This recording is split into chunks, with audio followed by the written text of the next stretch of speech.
Stella, so we can hear you, dear. Make sure I find my mute button when I need to. That's you've got so much power. Oh yeah, recently renovated. Love it. Hello. Oh, there's a lot of feedback. We'll just get everyone muted.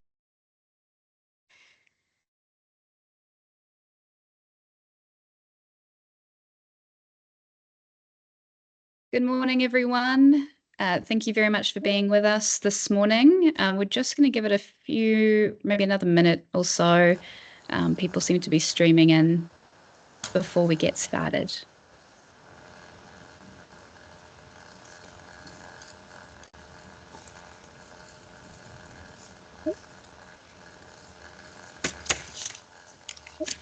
If you guys don't mind, our wonderful attendees, if you don't mind muting yourselves, that would be greatly appreciated.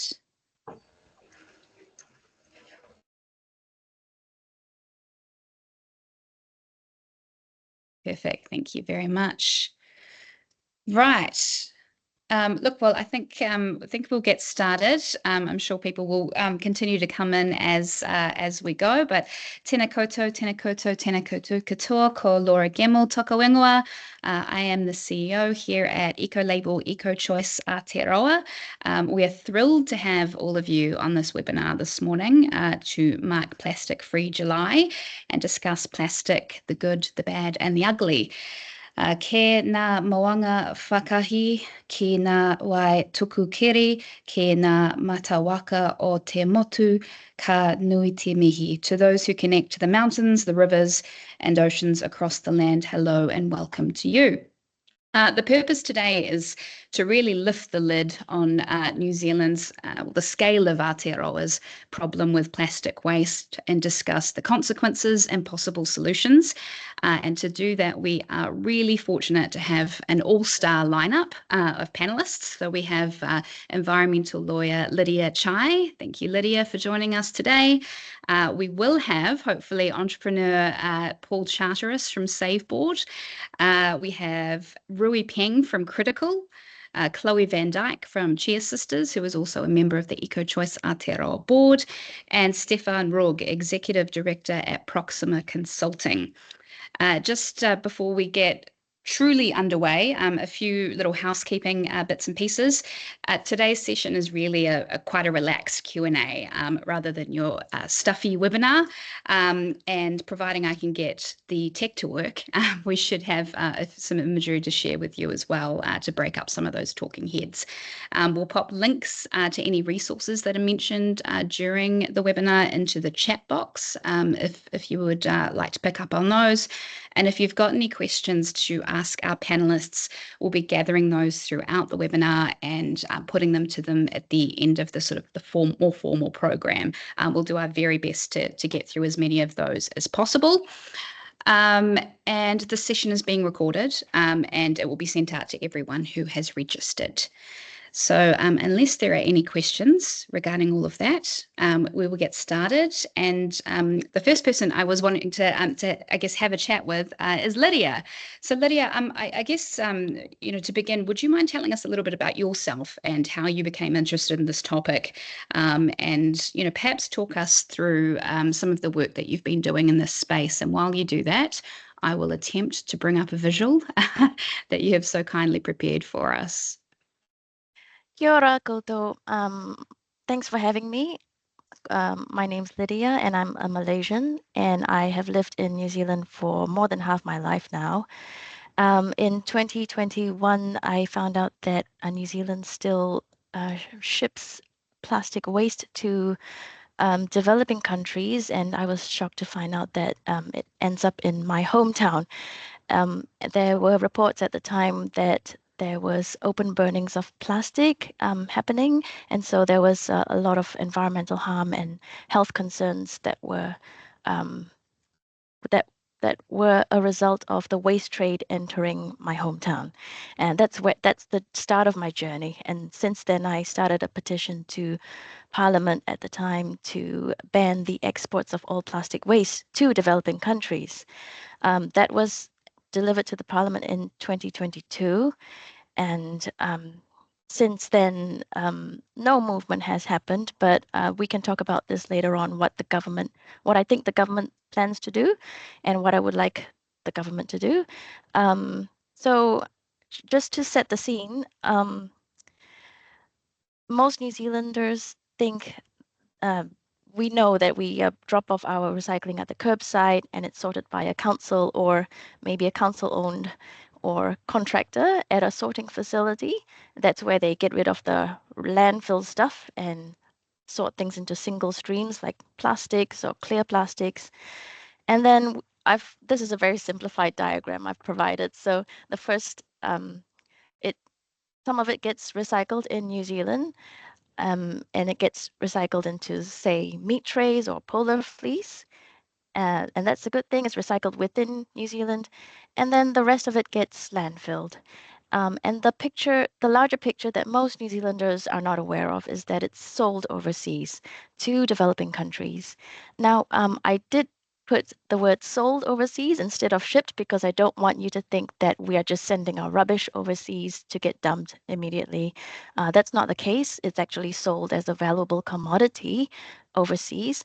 And that's a result of the high demand for plastic material that can be recycled so that companies can say we're using recycled plastic. So that demand has shot up in the last couple of years. And so this is sold as a valuable commodity overseas. But in my talk, I do want to say that I still think there are problems with that, and we can dig into that later. So that's me. That's my story in a nutshell. Perfect. Thank you so much for sharing with us, Lydia. So I guess, one of the big things that we wanted to talk to you today about was this these materials being sold overseas. And I was wondering if you could give us a bit of an idea of the volume we're talking here. How much is being sold overseas? And do we have eyes on what happens to that once it arrives at its destination? Yes, so the quick answer to that is nobody knows how much is being sold overseas and what types are sold overseas. And which countries they go to, because a big part of the problem is that it's not just council sending them overseas, it's just private companies who are contracted by the councils to collect our waste. And so sometimes they get sold to a broker who is based overseas, and the broker gets them the highest value for their commodity.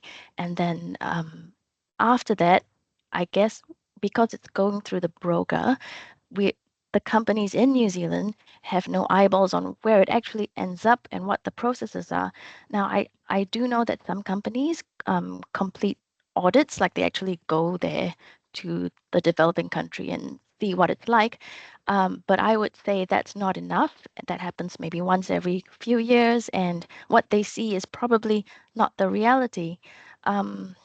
So in terms of numbers, so my expertise is plastics. However, we don't have the numbers for plastics only in terms of how much is actually recycled in New Zealand and how much is shipped. What I can tell you, I've looked at different sources. So the total number of waste, not just plastics, that New Zealand generates is about 4.1 million tons every year. That's about 706 kilograms per person being disposed of. Of that 4.1 million tons of waste, so that's all the waste, plastic, e-waste, whatever, of that 2.9% is diverted from landfill. And diverted means a great number of things. It can mean it's reused, repurposed, and includes being shipped overseas. In terms of plastic, I know that New Zealand throws away about 1 billion bottles every year. And I'd say, this is just my guess, but I'm sure some industry folk on the call would have the answers. I'd say less than 10% of the plastic we actually use and consume is recovered and recycled. And when I say recycled, I mean like meaningfully recycled. Right, thank you. And Lydia, I mean, I guess because we don't have eyes on what happens to this plastic waste once it arrives overseas, but we do have an idea of the impact it's having. So I was going to just sort of scroll through a couple of these images that you've shared with us really kindly, and I was just wondering if you would mind sort of telling us what is going on in those images, where they're from, the story behind them. Does that sound okay? Yeah, sure. Perfect. So we've So got I'll this one here. What's yeah. happening? So I'll just preface this by saying New Zealand exports about, in the last 6 years, we've exported 200 million kilograms of plastic, and I tend to express it in kilograms, not tons, because no one can visualize a ton in their heads. We know what 1,000 kilograms is. So we've exported 200 million kilograms, and of that amount, between 46 and 54 million of that goes to Southeast Asia. This picture here that I'm showing you is um, a really good example of a plastic bale that is sorted here in New Zealand and it's being ready to be shipped overseas. And this looks pretty clean. It's single stream, so it's just one type of plastic. And it's the highly recyclable type, which is PET, and that's going overseas. Now, within this very good looking plastic bale, there will be contamination within it. And when I say contamination, that's a big issue in the waste industry. And that includes maybe food waste, or it also includes like the bottle tops or the labels, the shrink wrap labels, all that. And I would say a bale like that could include up to 20% of contamination. And what happens to that contamination? It will have to be disposed of at the recipient country, whether it's burned or landfilled, I don't know. But that's how much contamination would be in that nice plastic bale. So you can turn to the next slide, please. So some friends of mine, they are activists on the ground in Malaysia, and this was a bale found near my hometown. It's it was found during the pandemic, so they did field trips all over the area to document this. And this is the same sort of plastic bale, but it's been dumped in the forest, and you can see it gets overgrown very quickly in the tropics. And next slide, please, is just an example of. Next slide. So, Lydia, can I just ask a question before we do go to the next Yes. slide? With a bale like this, so if someone has purchased it, but it's getting dumped, is this because it's contaminated and therefore worthless, and they just need to find somewhere to, I guess, effectively dump it? Is that what's likely happened in this scenario? You're right. So that's one of the many reasons. So it could get dumped because there's just too much contamination. I would say a bale from New Zealand probably wouldn't get dumped like that, like the whole bale, because ours is quite clean compared to other countries. I'd say bales get dumped if maybe they contain like 50% contamination, or maybe a clean plastic bale is sitting at a facility for months and months and it gets mold very easily in the tropics, and so it's the value of it goes down. Another reason would be maybe it was an illegal operator and they've been, like some local authority has cracked down on them, and so they've got to dispose of their commodities quickly, and it costs less to just dump it or burn it rather than dispose of it legally. Gotcha. Thank you. All right, next slide. Yeah, that's just more more abandoned bales in a warehouse. Next slide, please. And this is my friend Lei Ping, and she lives in a place called Jenjarom, which is the center of the waste industry in Malaysia. And she spearheaded the movement to against the waste trade coming into her hometown, because ever since the waste trade entered Jenjarom, the cancer rates have shot up up to 4 to 6 times. The insect life, bird life disappeared overnight, and the waterways were being severely polluted. So she went on these field trips as well. And just to press the point, she's carrying a sign saying, "We are not a dump site." Next slide, please. Okay, and this is just, don't be alarmed, but this does happen in Malaysia. I wouldn't say super frequently, but there was a time when this was happening a lot. And it's been suggested that arson is often involved because that's just the cheapest or quickest way to get rid of the waste rather than dispose of it legally.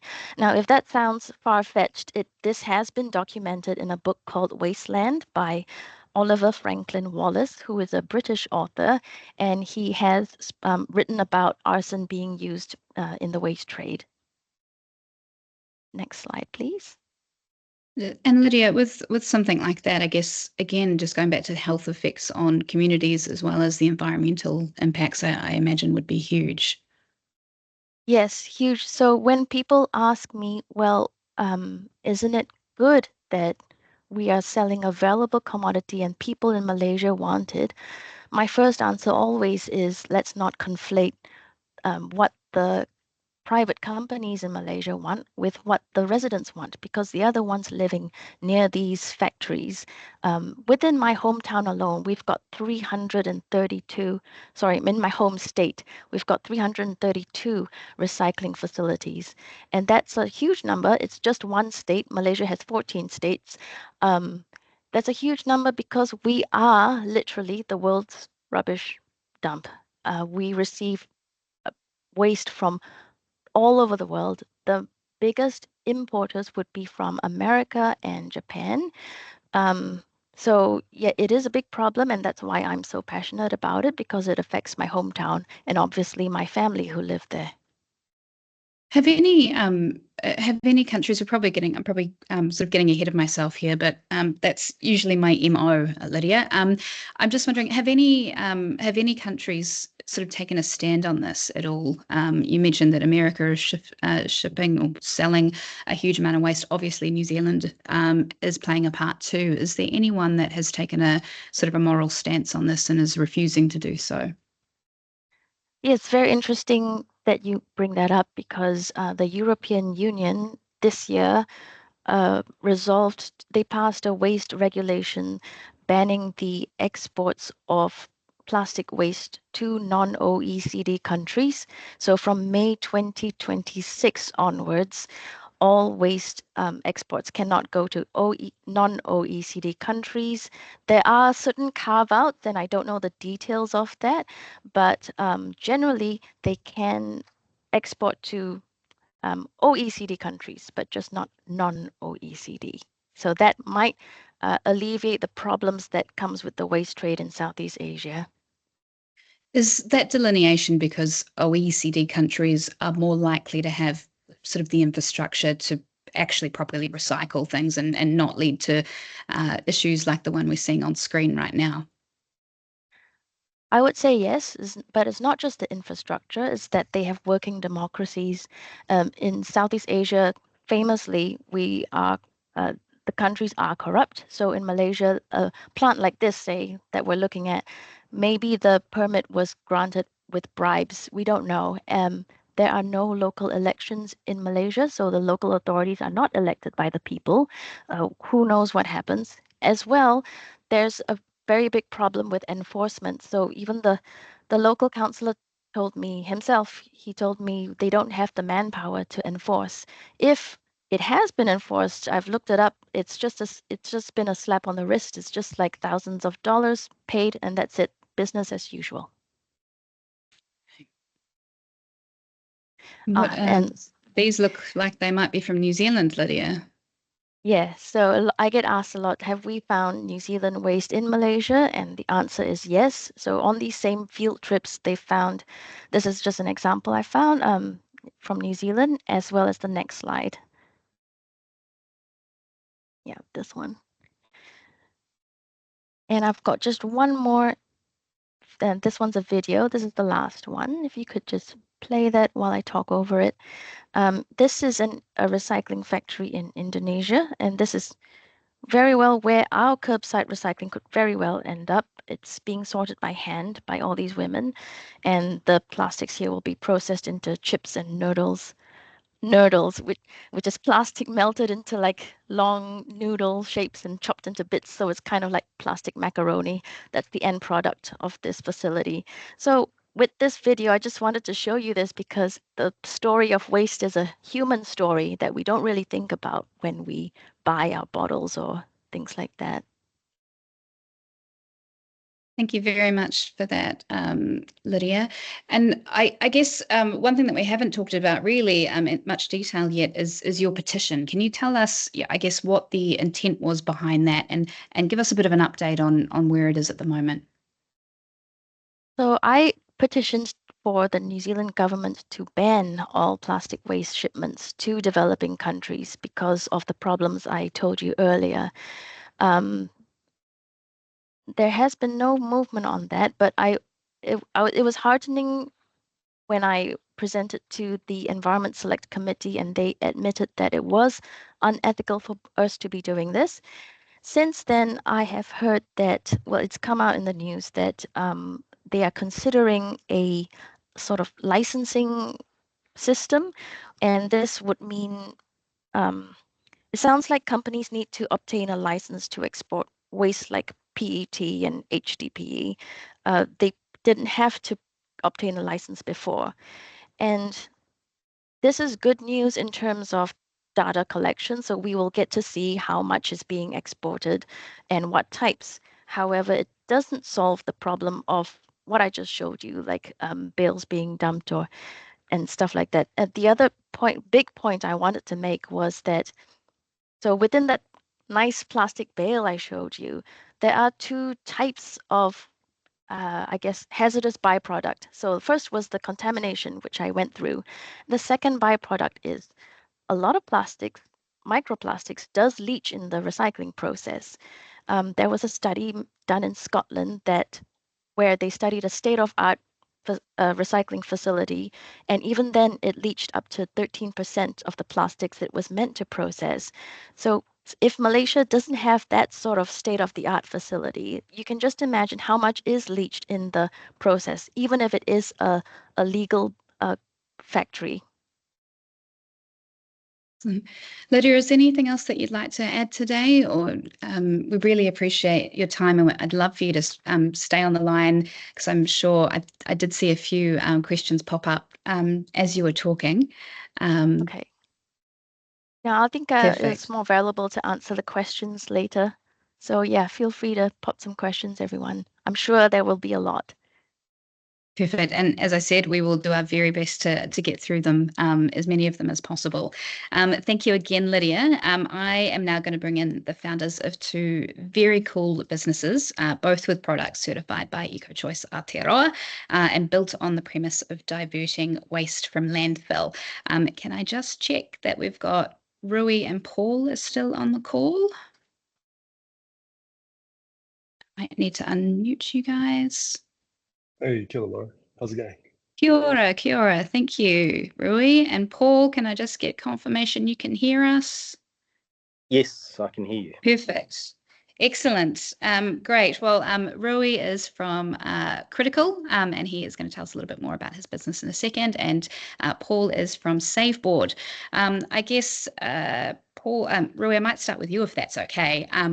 I guess to begin with, do you want to tell us a little bit about your product Cleanstone? I've pulled some images off your website, so I might share them as you sort of talk us through, I guess all of the uses, what your product's made of, that sort of thing. Yeah, happy to. Ngā mihi ana kia koutou katoa. Laura, thank you for setting this awesome sort of kaupapa up.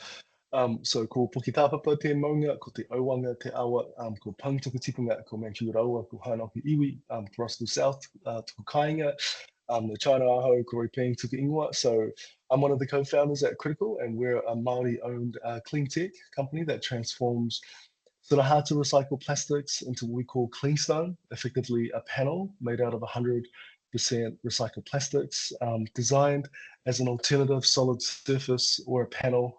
So think about, when you go into your house, when you go into a commercial fit out, you think about chlorine or engineered stone.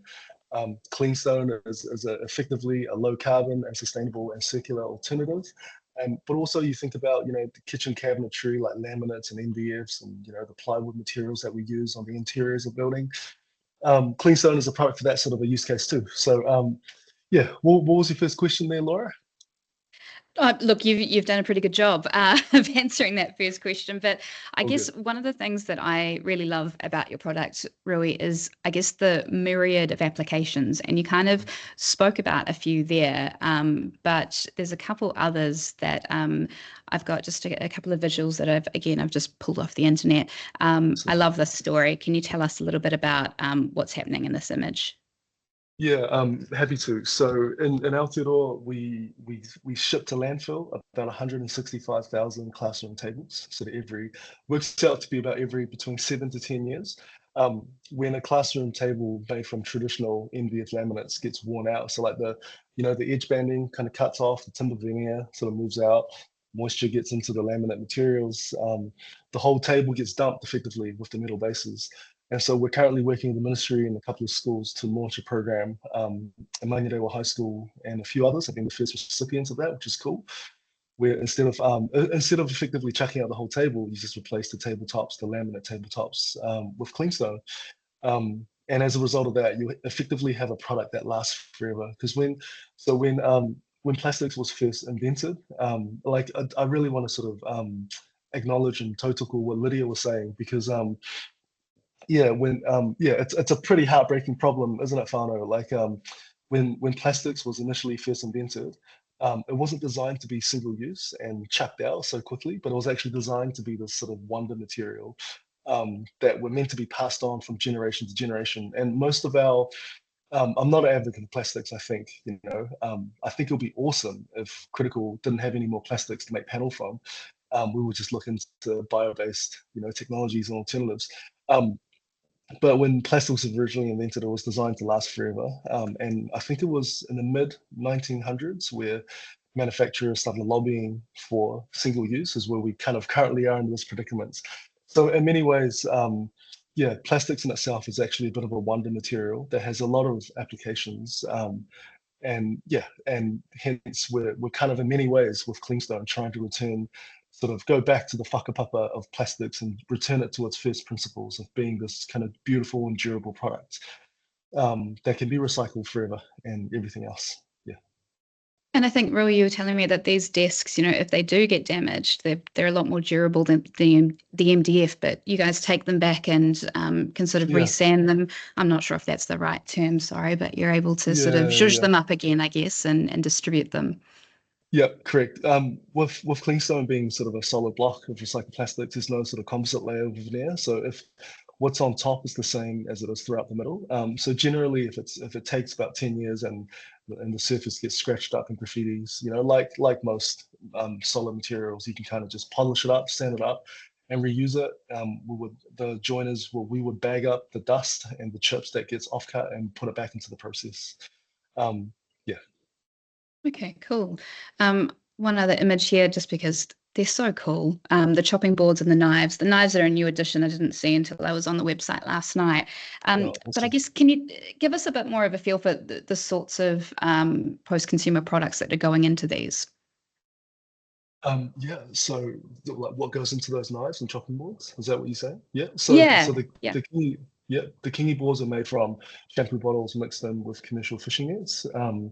And the knives are made from, I think that's a particular blend of Fonterra's lightproof bottles mixed in with some soft plastics and lids, and some other materials that are not your traditional. So there are 24 plastic types approximately, and I think New Zealand, we recycle sort of 4 out of 24 plastic types, leaving out other materials like the ABSs, the polycarbonates. There's a lot of plastics plus types. At Critical, we've developed a bit of technology that can recycle 23 out of 24 to turn them into Cleanstone with different properties. And as a material, it can be used in a variety of applications, but these ones here are made from, because they're food contacting, they're made from products that were once used for, effectively food surfaces. yeah, that's what goes into these two. Perfect. And just one more before I cross to Paul. I was just wondering, what's been the industry / consumer response to Cleanstone, to the product?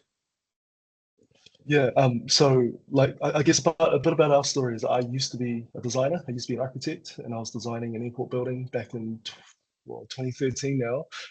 And I remember feeling, really, really frustrated that I couldn't find a beautiful and sustainable product. It was either materials that were really nice but made from kind of ingredients I couldn't pronounce myself. And at the end of life, a fit out, a commercial fit out lasts anywhere between 5 to 7 years, depending on which it is. Retail tends to go for a bit shorter, about 3 to 5 years. And everything kind of just gets stripped out and biffed. So all that embodied, all the materials and the embodied energy and the carbon have probably disappears. So I felt really frustrated, and we naively thought to ourselves, what would it look like for us to build a company to provide designer better options? And it wasn't. And luckily enough, I wasn't the only person feeling this. I think as a new generation of millennials and Gen Z sort of become decision makers, and as architects and designers, or as decision makers of organizations, the sustainability is no longer, a nice to have. Although, yeah, like where we are right now compared to say 5 years ago, like it's pretty miles apart from what we feel like at the moment. And that's really exciting because this is also the same demographic that will control ultimately $1.7 trillion of the global economy before 2050 as well. So as the next generation of decision makers come into play, the question around what are the spaces we want to create and the products that we want to make that aligns with our values, which is manaakitanga and kaitiakitanga, is becoming more and more important. So that's super encouraging, and I'm super optimistic about that future. Very cool. Thank you so much for your mahi and being with us today.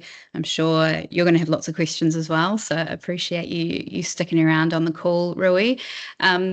Paul, I'm going to cross over to you now. Gosh, this is like a newscast, isn't it? Crossing to my correspondent in Hamilton, I believe. Before I start firing questions at you, Paul, I've just got a wee video here that you were kind enough to share with us, so I am just going to play that. Hopefully it works.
All right. Thanks, Paul, and thank you for being with us today.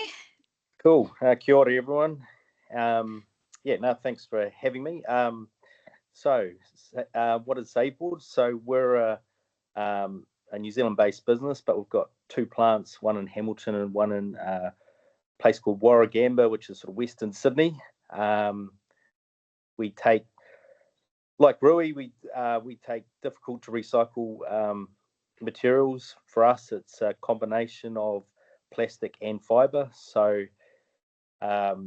everything from food and beverage cartons, which people have their oat milk or their soya milk, right through to consumer soft plastics. So in New Zealand, we take I think it's us and Future Post take the majority of the supermarket soft plastics that you saw in that video. So the stuff that hopefully your the guest today actually participate in. So that comes straight to us. I think we get about between 5 and 10 tonne of that material every month. We take food and beverage cartons. So we've set up 75 community collection points around the country where people can take their cartons, and actually it's a free service that comes back to us and gets made into boards.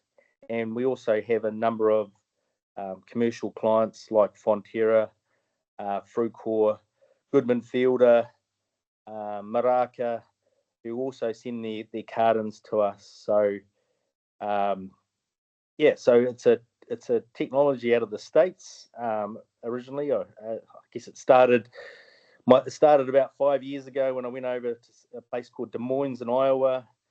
Saw this technology that actually took, fiber and plastic and actually made it into boards. And I thought, well, this is pretty cool. Like, how do we bring that back to New Zealand? And that sort of started the process of, like as Rui would know, is trying to find investors and funding to actually make this happen. And we commissioned the Hamilton plant. I think it was December 2021. So we've been going 2.5 years, and we commissioned the Sydney plant a year and a half ago. So, the plant capacities are 4,000 tonnes per annum each one. So that's 8 million kgs per annum capacity. We take, we've got some great sort of core clients. So you would have seen that board and that material ending up as in a KFC. So we've got, I think, over 1,000 KFCs in New Zealand and Australia will end up with our product throughout in the public spaces. So that one on the video was first done in South Penrith 2 years ago. And they love it because it's a great circular stories. So their sort of packaging material goes back into the boards that, go back into the restaurants. Another one of our core clients is Woolworths Group. So we've got, I think, 5 Woolworths in New Zealand being fitted out at the moment with our boards. So we've given them a custom green board, which goes in their front of house and their low height walls. So I think Tawa, Meadowlands in Auckland, Dunedin South, and I think Johnsonville, I think. And we create a number of products. So I think we've got 6 products, 2 internal linings, like the one you saw in the video, which is sort of pre-finished, a roofing substrate, a rigid air barrier, which is on the outside of a timber frame on a residential house, what we call a better joinery, which is instead of MDF, so it's sort of like call it carcass material, sort of more that commercial retail fit out, right through to sort of a packaging grade. So we're trying to be that sort of circular economy poster child, because we take part of our key point of difference is, we try and provide people with total project solutions. So we'll take soft plastics from a total project, not just our stuff. We'll provide a way of getting it back, so a take back scheme, and obviously a circular product to go with it. So yeah, we're pretty proud of what we're doing. Like, we'd love to do more. We've got government funding in Australia for 2 more plants, but we just, it's all around, the circular economy all works when you have demand pull through of your products. So the more demand you have, the greater the impact that all of us can do, basically. So it's not easy, but it's pretty satisfying when you get happy customers and reoccurring product going out the door. Yeah, and that's funny. That's a point I wanted to pick up on, Paul, that it's not easy. Like, I know both you and Rui have had some pretty big obstacles to bring these products to market. I think Rui's factory at some point was taken out by a tornado, of all things. I didn't make that up, did I? I don't think I did. I'm pretty sure I remember that. And Paul, I was hoping that you could maybe share some of those, I suppose, what has been the toughest obstacle in getting SafeBoard off the ground, and I guess growing it? Look, the biggest obstacle for us is probably, I guess, the end users in some ways, because the people are just used to doing the same thing they've always done, whether it's a designer through to a client or an architect. They've always used plywood, or they've always used plasterboard in a certain way. If you go and build a house, you choose, the client normally chooses the soft furnishings, the colors, the carpets, the drapes, the blinds. They don't choose the internal lining, or they don't choose the rigid air barrier, or so it's really trying to put that compelling reason to them. It's, a lot of it comes down to price. It's brutal. A lot of people on one hand say, yeah, we want to be sustainable, but then they'll go, no, we don't want to cost any more. So we've had to be, for us, because we are competing in that sort of, mass market, we have to be pretty careful on price. Like, probably half of our products are, in my view, pretty much market leading in terms of price and competitive, but half of them aren't, because the reality is it takes us 5 minutes to make a board, whereas a piece of plasterboard's made in like 6 seconds. Even if we had free labor, we can't actually do anything about it. But part of that is the compliance pathway, because we're in that building sector. It's that compliance. There's actually hundreds of thousands of dollars I've spent on compliance, from structural testing to fire to we've been through the CodeMark process. We're literally spending $100,000 on our environmental product declarations, which we've got 5 of them in the market leading. We've got like minus 10 kgs of carbon per square meter. That's massive, but it's a $100,000 investment. Yeah, I guess in terms of, I don't know if we've got any architects or specifiers on the call, but I think both Critical and Saveboard both have CodeMark now, which is really exciting. So congratulations to you both. But also having products certified with EcoChoice Aotearoa, you obviously are getting maximum credits through the Green Building Council as well, both here and in Australia. So if you're an architect or specifier on the call, take note. These guys, you should definitely give them a call. I guess, Paul, I was also really interested to know, and Rui, I don't know if you've got numbers on this as well, but in New Zealand, do you know how much waste you're diverting from landfill each year? Do you have the numbers on that yet? We're still working through our factory, because we're just moving the pilot scale to bigger scale at the moment. So yeah, we're going through the logs and data at the moment. For us, we're running at about 50% capacity, so 2 million kgs per annum type level per plant. So yeah, we need to get bigger to, like those other Australian plants. We've got we need more throughput to basically, make the final investment decision on those other plants. But yeah, look, I think the world's changing. It's not changing as fast as I'd love to, but it's the opportunities are there. It's just trying to get people over the line and get them to change. Basically, that's the hardest bit. My final question for both of you was just around, do you have, again, taking into account that this has not been an easy road to, bring both your businesses to market, but do you have any advice for anyone embarking or, looking, for a circular business that's just starting out, or perhaps conversely, a business that is well established and looking for circular solutions? Do you want to go first, Paul?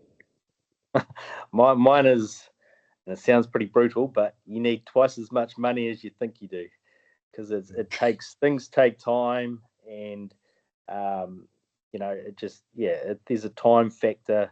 Even just our CodeMark's taken 14 months to do, which is a great outcome, but it's just such a long process, and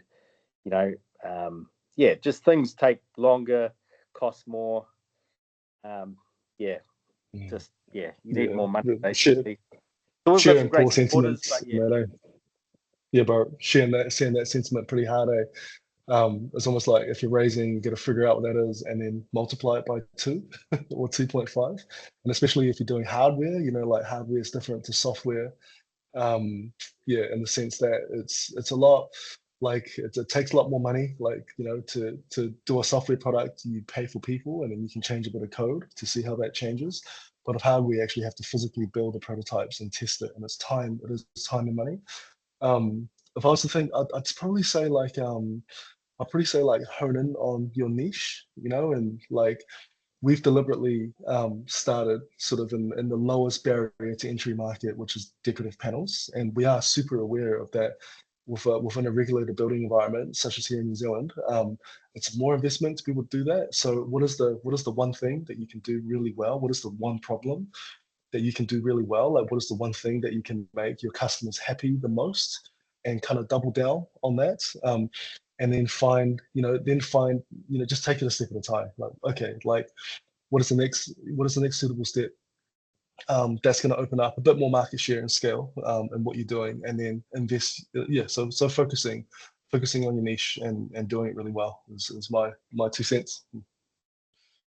Awesome. Thanks to both of you for your insights today. And I also just wanted to sort of comment on the really epic collaborations both businesses have done as well. I'm, at EcoChoice, we're huge proponents of radical collaboration, and I think both businesses really embody that with some of the partnerships that you have got under your belt. So thank you for that. And as mentioned before, great if you guys could stay on the call and answer any questions. I think everyone is really grateful for the opportunity to pick everyone's all of our panelists' brains today. So thank you again for being with us. We are now going to head to Nelson. It's very exciting, isn't it? To speak with Chloe Van Dyke from the Cheer Sisters. Chloe, as I mentioned at the beginning, is also a board member of EcoChoice Aotearoa, and we are super thankful to have her. Chloe, lovely to have you. How's it going? Kia ora. Very good, Laura. Wonderful to have everyone on the call. So perfect. It's great to have Chloe, to have you on the call, Chloe, because we've spoken to obviously Rui and Paul about sort of, I guess they're looking at diverting waste that's already in existence. And Cheer Sisters has really sort of, I guess, looked at designing out waste from the very beginning as best it can. So I guess, can you tell us a little bit about Cheer Sisters, the intent when you started the business? I think, it's pretty clear you and your co-founder and sister Florence have got sustainability in your DNA. Yeah, I mean, so Cheer Sisters creates nutrient-rich drinks in Whakatū, and I think as a founder, sustainability was always very important to us. Before having a business, we were like, oh, businesses should be doing this, businesses should be doing that. And the exciting thing about Cheer Sisters is it gave us a platform to test that, to see if we could, and to demonstrate it. But ultimately, a founder's DNA, or what they believe is important, only goes so far. So what's really important is building that across the ethos of the entire team, because I can say we're never going to use plastic bottles, and we never will. But actually, most of the environmental impact is happening behind the scenes where a customer can't see it. And I want to talk to an example of that that came about while listening to Lydia's talk. So previously, we would, when we first started out, we had our bottling line.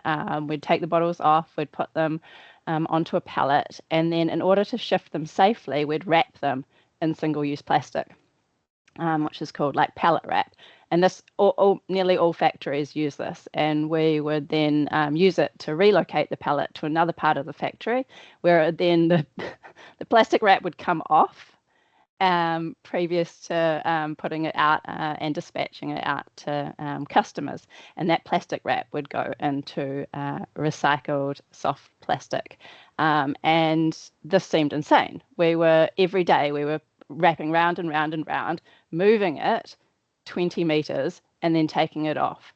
And we followed that plastic trail, and it was going down to Christchurch and then being shipped overseas. And so I guess this is a heartfelt apology, Lydia, because I can only imagine where that was going. So we got reusable covers. And now every time we put a reusable cover on, it goes to our dispatch area, the reusable cover comes off and it gets used again. And that's an example that came from our production team by building that sort of ethos into the team so that they could see where the issues were and come up with solutions. Chloe, I mean, with your story, kind of, I guess what it sort of, my immediate thought is, while you knew that plastic wasn't ideal, by putting it in soft recycling, you probably assumed at some point that you were doing the right thing. Do you think there's a problem in terms of people's, I guess, do you think there's a knowledge gap in New Zealand still regarding recycling and what can be recycled? And, I mean, the whole idea of, waste colonialism that Lydia has mentioned, do you think people are aware of it? No, I don't. I think that people think by putting something into recycling, they're doing the right thing. And I, of course, don't want to discourage people from putting things in recycling, but ultimately we need to move towards reuse. Yeah. And I think hats off for actually going to the effort of tracking it and doing something about it. It's a pretty incredible story, and it would be amazing if more businesses followed suit. You mentioned at the beginning, Chloe, just around building the ethos within the organisation around sustainability. In your view, is it possible to do that retrospectively for a business that is already well established? Absolutely. I mean, I think, starting with a measurement process where you can understand where your problem areas are. I'm a firm believer that you can't fix a problem if you don't know what it is. And then once you've got that, then that's, sharing that with that team. It's having weekly or monthly discussions where people are empowered to come back and call out issues that they see and also come forth with solutions. Speaking of solutions, and I do have another visual that I'm going to attempt to share that you have kindly supplied us with. But can you talk us through? And this might not be it. I might be putting words in your mouth. If so, please please let me know. But I'd love to know what. I mean, it's probably a very long list, but what is your proudest achievement with Chia Sisters so far? And if it is not what is pictured on the screen, can you talk us through what is on the screen as well? Yeah, absolutely. I mean, I think what excites me most about Chia Sisters, or what I'm most proud of, is creating a platform in which other leaders can rise. So Chia Sisters was also a co-founder of Businesses for Climate Action, which created some climate leaders programs, which we put some of our staff through, and then that led to some amazing activations. Maybe we'll talk about them later, the Refill Revolution.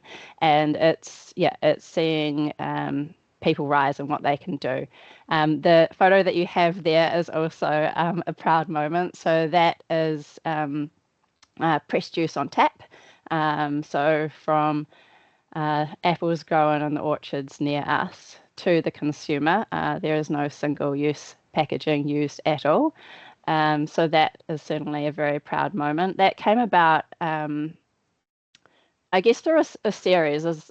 We realized that we produce bottles, single-use bottles and glass, but still single-use. And we wanted to tackle that problem. And we got really excited when the government thought about doing the container return deposit scheme, which was that people could take their bottles and get 10 or 20 cents back. And one of the challenges that we've always had is that it's just simply not viable for us to get our individual bottles back to us. It really requires a systemic industry-wide shift. So a lot of our work, particularly in Businesses for Climate Action, it's like, how can we get beverage companies or industries to work together? Because if we could all work together, then we could get our bottles back. Because one of the biggest challenges is the collection points. How do we get everyone to take their bottles to a certain location? And the container return deposit scheme was going to create a solution for that. And so we got a bunch of beverage companies together and we campaigned on seeing if, when those bottles were returned to their locations, that rather than being recycled, that we could get them back, that the beverage companies could get them back and reuse them. So I think it's about 2.5 billion bottles that New Zealanders purchase every year. So you can imagine the multiples of that if you can get, a few going into reuse. However, that did not go ahead and we were really disappointed. So we had to go back to the drawing board. And that's when we followed in the footsteps, I suppose, of beer. And we thought, well, if beer can provide beer in kegs, then so can we, but with juice. And so now we're providing a bunch of hotels across the country with juice on tap. And that's, if you imagine going to a hotel buffet breakfast where they have the big carafe of juice and you pour it into your glass, well, usually what's happening is there's someone pouring bottle after bottle after bottle into those carafes. The amount of plastic bottles that goes into one buffet breakfast is astounding. And so now the apples are put into the keg, it goes to the buffet breakfast, people can pour out their juice, and then the keg gets returned for reuse. So that's, an exciting step in the right direction. Fantastic. And in terms of just going back to sort of that container return scheme, which, obviously there's not much happening in that regard at the moment, but it's not a completely out of the box suggestion, is it? Like, we've seen this happen overseas quite effectively. Yeah, I mean, they've got a great example in Germany where exactly that happens. People return their bottles, they get washed and returned to the beverage suppliers for reuse. Perfect. I think Paul and Rui kind of touched on this as well, but I think it's for some products that are sustainable. There is obviously a more cost involved because there is they're more intensive to create. But does doing business responsibly necessarily equate to sort of higher costs and lower profit margins? So I'm going to say no, it doesn't necessarily have to. And I guess I'll give a few examples of that. So one example, for example, being social.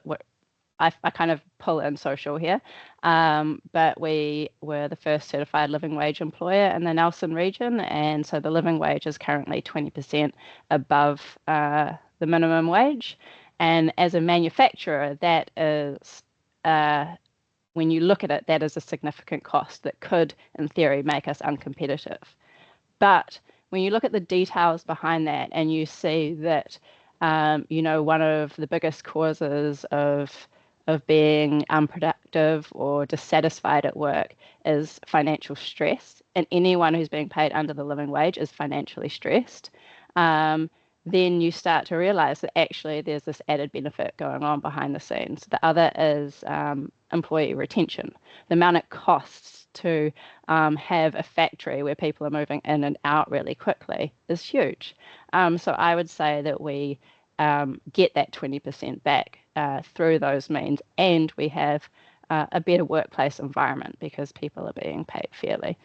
Another example of that, I guess, the cost benefit ratio would be we decided to line our factory with solar panels. And obviously that's an expensive offset. And we, to make that happen, we launched a range of juice called Bottled by the Sun. And the profits of that juice paid for the solar panels. And now, many years later, after the solar panels have been paid for, we're still benefiting from that reduction in electricity. Kegs, that's another example. So doing the juice in kegs, we historically could never compete with the larger companies that are supplying hotels. We were simply unviable in glass bottles. Remove the glass bottles, and suddenly we have a premium bulk option that is providing a solution for the hotels in many different ways. They can talk about the sustainability, but there's also staff time, there's countertop space reduction, and that is making us competitive where we never could have been before, and meaning we're getting contracts against some really large companies that are now losing those contracts because we've come in with a more sustainable option. One last example, which I quite like, is that we decided to shout the whole team everyone on the team gets donuts if we get our waste reduction targets each month. And of course, the cost of buying everyone a donut is significantly cheaper than the cost of getting our waste removed. So this is a win-win for everyone, and you wouldn't believe how motivating it is. I might have to think, if we don't need much motivation in this office, everyone's pretty motivated. But I mean, I might even do a little bit more just to get some donuts. That sounds like a hot tip.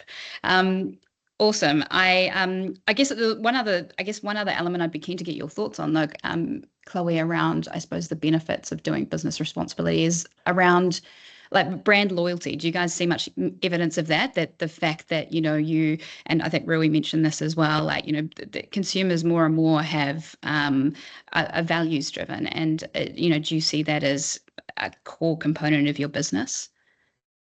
Absolutely. I mean, it's everything to do with our business. Our ethos is our pillar. And we really felt the benefit of that during the pandemic. We, during that time, we supply cafes and supermarkets. So our cafe business stopped. We were still able to keep operating because we were supplying supermarkets, but our supermarket sales plummeted as well because people weren't looking for on-the-go options. They were looking for more staples. So we launched a new website for online delivery during that time. And that's where that loyalty base just came out of the woodwork and saved our business, really. Sounds like constant innovation is a bit of a theme and finding solutions to different obstacles that crop up. Awesome. I guess just what sort of one remaining question from me. I was just, again, designing out, you obviously looked at designing out waste from the beginning and have continued to refine that as Chia Sisters has grown. And I just, again, I guess want to make sure that we're providing insights for businesses that are more well established. Do you have any tips for other product-based businesses that are using or generating quite a bit of plastic waste at the moment? Where to start? If they want to sort of look to better solutions, where can they go for help and ideas and things like that? So I think, again, that the first step is to measure what you're currently doing, because you need that platform to understand where your hotspots are, where the low-hanging fruit is. And then once you understand where your problem areas are, then you can go out and look for solutions. And if there aren't solutions that exist, then I'd say see that as an opportunity. It's a huge competitive advantage. That's what happened with us with kegs. We didn't know how to solve this problem, so we created the solution, although it already did exist, just in a different channel.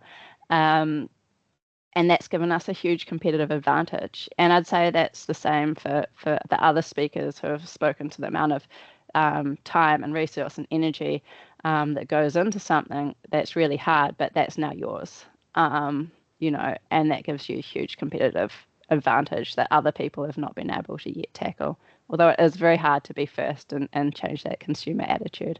So yeah, I would say start like that. And then of course, you want to get certified, get a reputable company like EcoChoice, so that you can then go out and share what you are doing in a way that you can have confidence around how you're sharing that message. Very cool. And just to mention as well that Chia Sisters also is a B Corp and a certified living wage employer, I think, as well, which is very cool. So clearly, demonstrating your values. And I've got to say, obviously, wintertime, I was just saying before we got on the call that the Chia Sisters immunity juice saved my bacon about a week ago when I was in the midst of a flu. So you should definitely try it. The banana mango. There was something else in there. I can't remember what it was, but it was delicious. Anyway, thank you very much for your time, Chloe. Really, really appreciate it. Really amazing learnings there. And yeah, I think, you know, the benefits of operating responsibly are becoming more and more obvious and more gainful for people. We are now going to have a chat with Stefan, one of my favorite people to have a chat with, just because he has an infinite amount of knowledge and a terrific sense of humor to boot. But Stefan is from Proxima Consulting.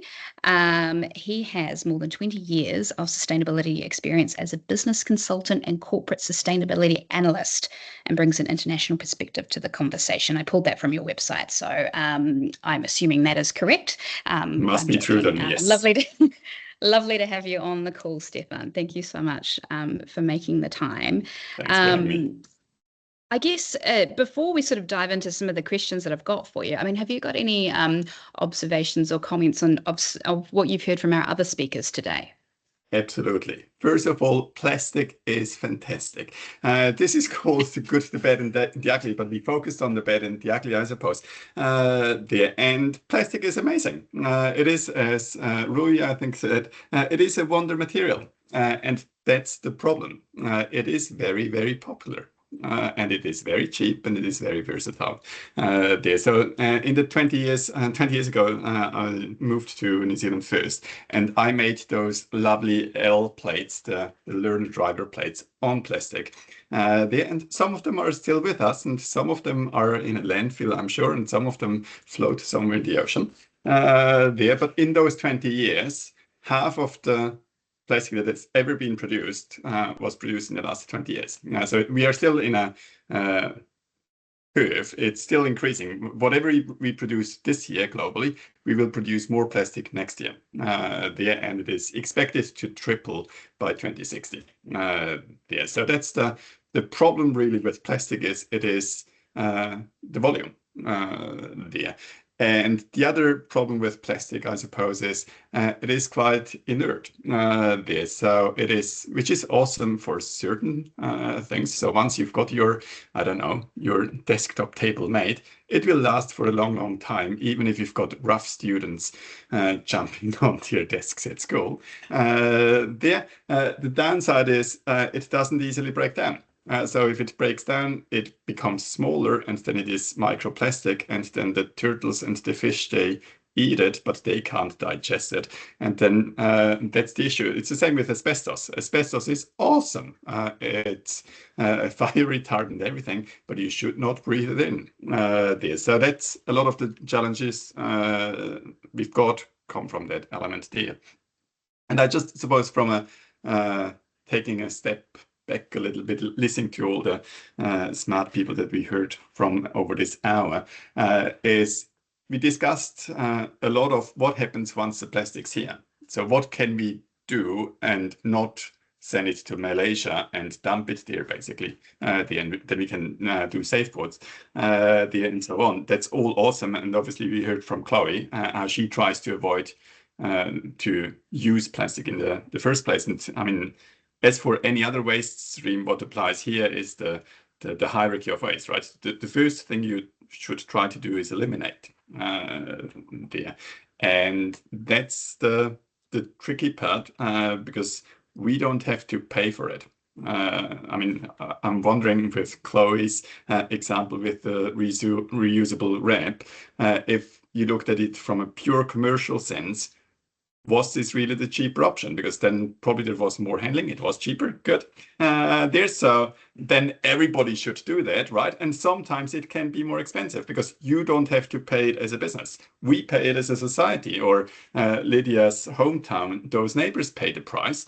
We don't pay them, do we? And that's why it is cheaper. And that's quite often the challenge that we face, not only with plastic, but with sustainability as such, right? That we can outsource some of the damage, whether it's into the environment or into the society. I guess, looking at Chloe's example and also Rui and Paul as well. So they're doing the things that they're doing voluntarily. So there's kind of two approaches to this, isn't there? There's the voluntary approach where, people are doing the right thing because they care, or perhaps because they see a market advantage. It doesn't really matter as long as they're doing something. But then there's also the regulatory approach, I guess, Stefan. And I had someone say to me a little while ago that in New Zealand we don't regulate, we suggest, which I felt quite funny and then was a little bit sad afterwards. But I guess I would love to hear from you about, what are some of the sort of voluntary mechanisms and regulatory mechanisms that are proving effective overseas that could potentially be replicated here? Chloe already mentioned Germany, and I am Swiss, and now you're asking a Swiss person to sing the praise on Germans, which is a bit like congratulating the Aussies on winning at rugby. But the Germans, and it's not just the Germans, but what they have done, well, it's more than just one thing. There is the problem is too complex that one simple measure will fix it, right? So what they do obviously have, as Chloe mentioned, is the deposit return scheme. And then you've got a level playing field, and everybody has to and then it works. And this is something we obviously had a plan, and now we have at least postponed it for the time being in New Zealand. But that's one whole area, whether it's legislated or voluntary, that doesn't really matter. There are some countries, they have deposit return schemes on a voluntary base. Others, Switzerland would be the example. Germany, it is compulsory there. So, I mean, whichever way, that doesn't quite matter whether it's regulated or not. But a deposit return scheme that makes it viable for everyone, because the other, we've got GIA Sisters, they do so because of their ethos and all these sort of things there, which is awesome. And there will be other peers out there, they can't be bothered because they don't have to. But as soon as some of those externalized costs that come with a deposit scheme, once they're internalized, well, then all of a sudden it's the cheapest option. And then Chloe's peers, they will do it too. Because it's a cheaper option. So deposit scheme is one of those actions. Then the whole recycling infrastructure, we have touched on that as well. And to be fair, what has happened in New Zealand over the past few years, we had a national action plan for plastic, and so we banned some single-use plastic, as we are all aware, and these sort of things, and that has helped also to establish infrastructure, because as Chloe mentioned as well, most of the things we can't see, right? As an end consumer, most of the waste is not visible to me, and most of the infrastructure is not visible to me. I get to see as far as my curbside, and what happens then I might see on the videos that we saw just before, but usually it's outside of my eye. And so now most of the recycling plants we've got right now, they came in the last 10 years. Until then, we exported it to, Malaysia, as we saw before, to China, a lot of that. China banned that. The hard to recycle plastic in whenever it was 2017, I think, and that was sort of the challenge to us and other countries. What shall we do with all that waste stream there? So that's one thing is recycling infrastructure. Deposit scheme is another one. Public awareness there, because you need to have the end consumer, whether it's a commercial consumer or me as John Block going to a shop, it is the awareness there. And part of the contamination that we heard before is I need to know what to do with these things. So we sent the cardboard packaging to Paul now. So do I have to cut it open and rinse it so there is no food in there, or what do I have to do other than just bring it to that point? And I mean, in his case, I would argue a very small percentage of the super keen consumers even know that you can recycle the Tetra Paks of this country. So there's a public awareness thing, which again, that's not a single business can do that really. I mean, they can try and contribute and so on, but you need either the government or another body to help with that. That's outside of a single body, and then financial incentives, which go both ways. As you charge a business for unwanted behavior or give an incentive on the other side. So it's those elements beyond just legislation. Absolutely. The phrase wish cycling was springing to mind as you were talking there, Stefan. You mentioned that there is no one solution, no single bullet. I think as humans, we love a silver bullet. We love, just the easy answer. Which is why I was really keen to ask you about your thoughts on things like biodegradable or compostable plastic, or even chemical recycling is something that we're hearing more and more about. Are they the answers to our problems? That smile is hilarious. What answer do you expect? Obviously, yes is not the answer to that. That is a solution to some problems. Yes, it can be. So that is, typically, obviously, for single-use packaging situations, about 40% of the plastic used today is packaging, but 60% of the plastic is not packaging, and we often focus on packaging because it's obvious and it's obviously short-lived relatively. But we are all sitting in front of a plastic box right now. Otherwise, we couldn't see each other, and hopefully that lasts a little bit longer than packaging. But so for this purpose, yes, as I live in Auckland, and they rolled out the curbside food scrap collections, and in there to have a biodegradable or compostable plastic bag as they rolled out, that is a good application there. Or for farmers with your mulch to store that on the fields for a certain period, and then that goes away like this. So there are certainly applications it can make sense, but there's also the element of how do we make that? And some of those, like chemical recycling, takes a lot of energy. It is, in theory, a beautiful idea because you take it back to the basic molecular level there, and you stitch it back together. It takes a lot of energy there. So it is part of our portfolio of solutions. It's not the solution. Great. Well, thank you for that summary. My last question, Stefan, for you, because I know we've got quite a bunch of really good questions in our chat, which I'd love to get through as many as possible, was just around, I guess, the consequences, which might seem like a fairly obvious question. But, if we fail to act on this problem, we've obviously got a significant problem in New Zealand. We're not the only ones, but we do have a significant problem, and our geography doesn't help us very much, or our infrastructure and all of those sorts of things. Can you give us a sort of a bit of a summary of the potential consequences from, an environmental, a social, and an economic point of view? Obviously, we're seeing in lots of trade deals and things like that at the moment, there's a real emphasis on sustainability. Yes, which is interesting, really, which goes back to Lydia's comments at the very beginning there, because at some point we exported stuff we didn't want to other countries and let them deal with it, right? There. And what the EU does, and I don't mean this in any judgment at all. They do some great stuff in the EU. There, to some extent, they use that to circumvent World Trade Organization rules. So they are exporting their understanding of sustainability to the rest of the world. And some of the things they do, I love. It's great. We have seen this. We have obviously the fair trade agreement with the EU, which has a greenhouse gas clause in there and so on, which can be a bit of a headache going forward. So it's certainly that element in there. Who do you want to trade with, right? There.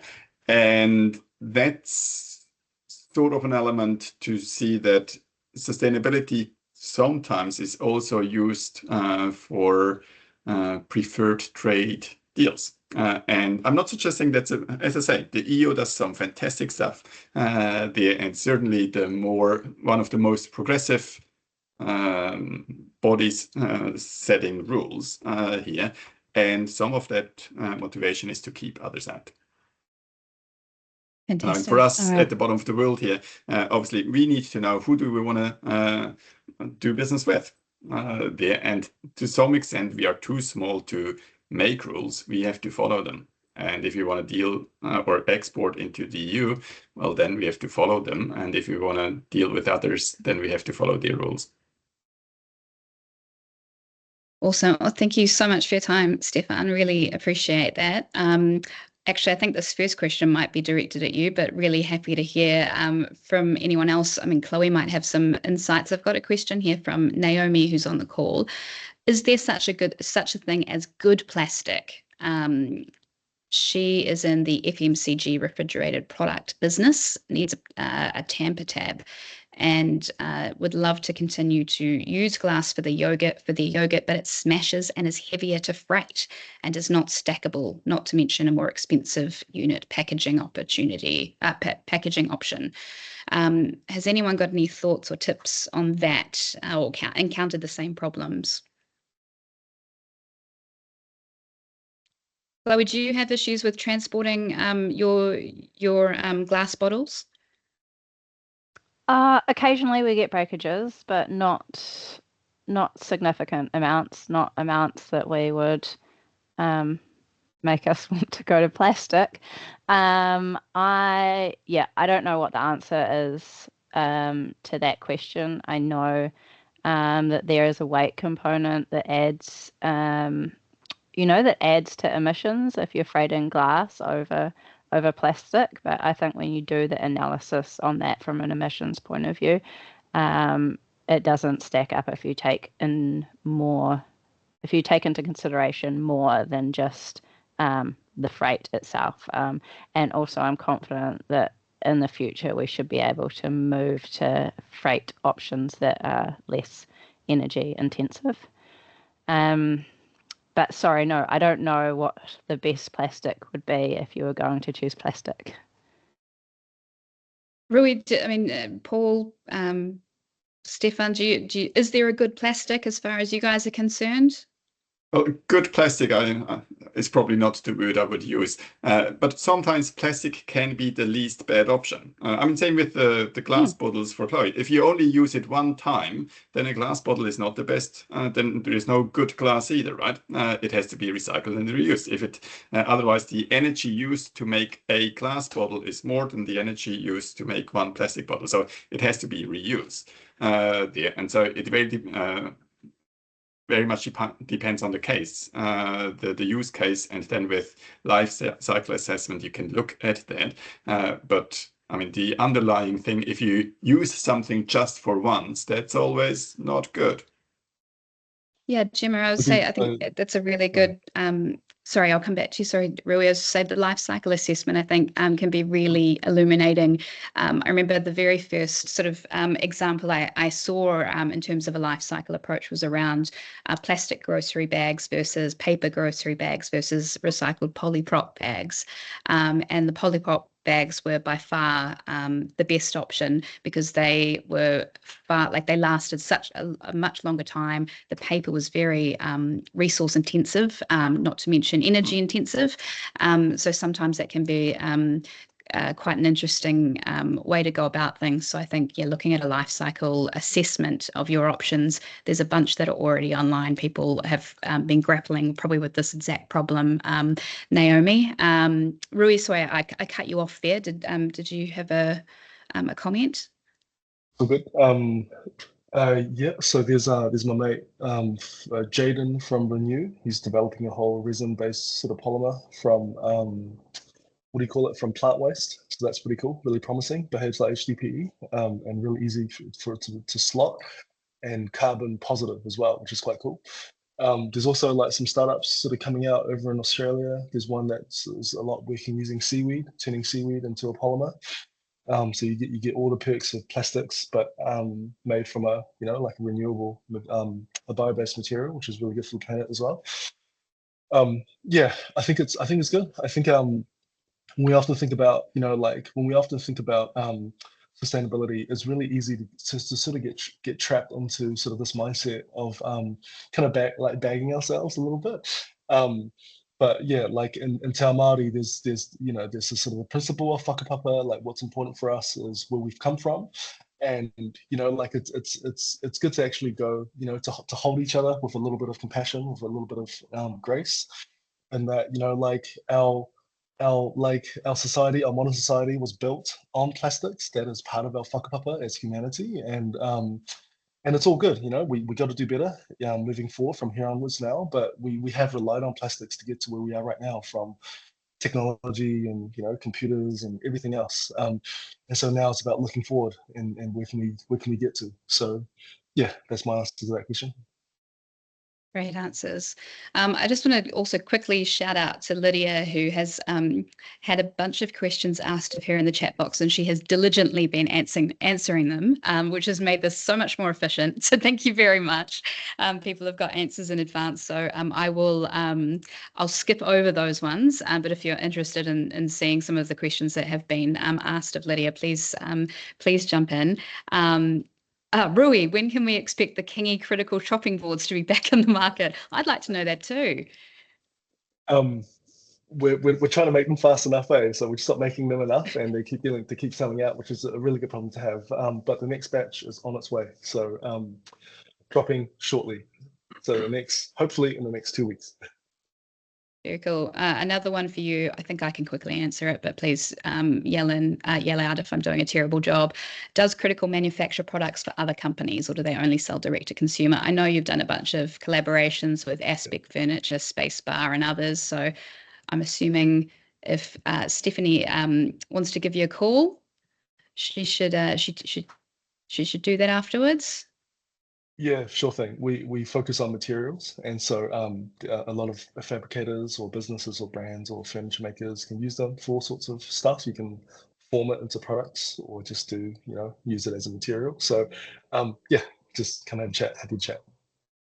Perfect. And probably keep you off mute.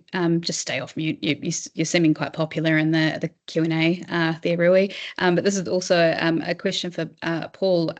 In terms of the soft plastics, Juliet has asked that obviously there's quite a bit of polyester and nylon and things in fast fashion and things like that. Is it possible to utilize that stuff in your products as well? Is there a solution in New Zealand yet? Obviously, the solution is the waste hierarchy and eliminating it at the top. But I'm just wondering if there's something once the horse is bolted. I can answer some of it anyway, Rui, I'm sure. But look, ultimately, we can make products out of anything, really. Like you make it out of you put polyester, you put nylon, But the key thing is having demand or for the finished product. We actually made, which we about a year ago, we actually made save board with New Zealand wool and soft plastics, and it actually makes really great boards. But it's just if you actually work it out, it's probably you'd have to sell it for $250, $300 a board, because to get enough money back to the farmers, the sheep farmers. So yeah, ultimately you can make anything out of any plastic. It's just you got to have demand driven is the key. Yeah, just want to sort of total what Paul's saying too. Like probably the hard part is not the technology part of it. Like you kind of like Paul's got a pretty awesome tech and process of what they're doing. We've got the ability to be able to do the same, but a lot of it is coming up against like the tried and true. I feel like as a small nation in Aotearoa, we're really conservative in how we make decisions and how we adopt new products and change, which is really ironic because we're a small sort of island nation on the bottom of the world. And most startups kind of incubate in New Zealand and they get out of here as fast as they can. And so a big part of it, not to end sort of on a sour note too, but yeah, I think that coming up, especially in a building product where people are used to, it's got to be tried and true. I want to know what this is made out of. Makes it more challenging, creates a few more barriers. But I guess the conversations we try and have is move away less about price, but more about the total cost of ownership. Because typically sustainable products will last longer. They'll have a fully circular solution as well. So we did a cost analysis with the Warehouse Group a while back, where they spend what $130 to $150 for a laminate panel. Even if Critical Cleanstone was priced at $400, our products would be the cheaper option by year 5. And so it's just that whole, like, what people don't know is that if you buy a cheaper product now, you actually do pay for it over its lifetime. Whereas if you just get a good product and you just buy it once, it turns out to be cheaper as well. So yeah, But yeah, yes, fabrics, yes. There's a really, this is like an experimental panel made out of soft plastics and textiles that we've been playing around with. Oh, And sneak there's peek. also, there's also a pretty cool outfit. Retex, Jeff Vollenbricht, they do pretty awesome stuff with 100% recycled textiles and turn it into like a soft acoustic panel. But again, it's that conversation about how do we get that into the mass market. Yeah. Awesome. It's been a bunch of questions and we've got 1 minute to go. So I'm just going to, I'll probably just grab the one last question. I'm sorry for those we didn't get to. But there's a question here from Kat. Given the complexities of plastic waste and recycling, how can businesses and policymakers collaborate more to design effective circular solutions? Are there any good collaborations happening now around technology or regulatory solutions? So anyone got any words of wisdom or insights on that?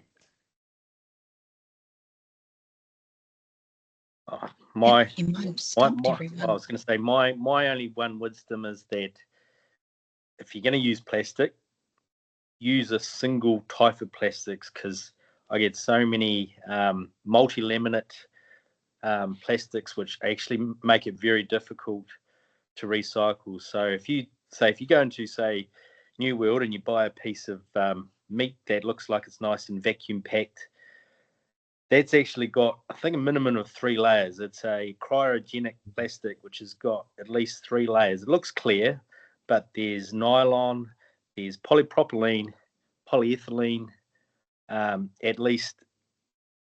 So it can't go through traditional recycling. So if you have to use plastic, use a single use, and then it makes it easier for people. It can either go through the traditional methods of recycling. So yeah, that's from a material science. That's what you should aim for, rather than multi-layers. Yeah, there's some good benefits from health and longevity of food, but it makes it difficult to recycle. Right, thank you for that, Paul. I'm really sorry, but we're at time, so I won't be able to answer a couple of the other ones. But if you would like to send any burning questions still through to us on email, we can do our best to get the answers for you. So you can email me. I'm laura@ecochoice.org.nz. Pretty easy to remember, hopefully. I thank you just to all of you for joining us today. We really appreciate you taking 90 minutes out of your day, and I hope that this has been insightful and helpful. And a huge mihi to our panelists once again, Lydia Chai, Rui Peng, Paul Charteris, Chloe Van Dyke, and Stefan Rugg. Thank you for your generosity in sharing your knowledge and experiences. So have a good day, everyone. Thank you. We'll have to do this again sometime. Noho ora mai. Good fun. Good to see you guys. Thank you all.